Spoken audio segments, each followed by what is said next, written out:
Alright, so we're to the end. This is the last slide. We're going to be talking about the conflicts that they had and a little bit about the dynasties and how the dynasty ended. So, first up is the Old Kingdom started to decline primarily because the rulers were kind of inept. They weren't doing what they were supposed to do.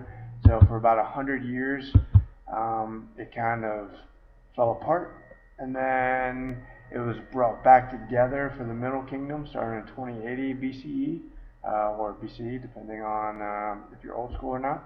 The center of power was moved from Memphis, which is up in the Delta, down further into Upper Egypt.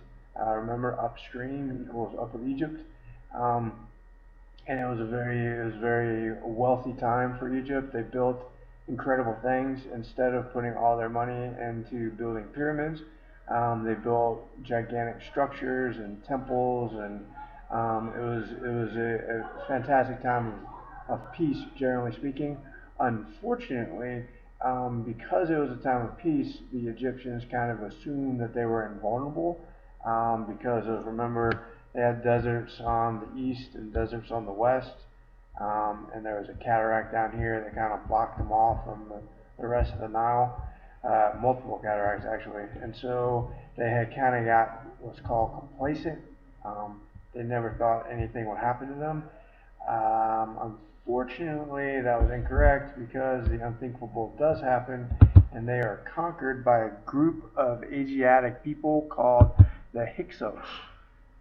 So the Hyksos invade. They bring chariots to Egypt for the first time, and they beat them up, and they take over Egypt for roughly 70 years, and then Egyptians regain control. And so that's where we're going to stop with the note portion. There's plenty of other stuff that we could talk about, but you're going to do an assignment now where you get to pick stuff that you're more interested in, that you want to know more about, and you're going to do some exploring on your own. Okay? If you have any questions, as always, make sure you shoot me an email or ask in class.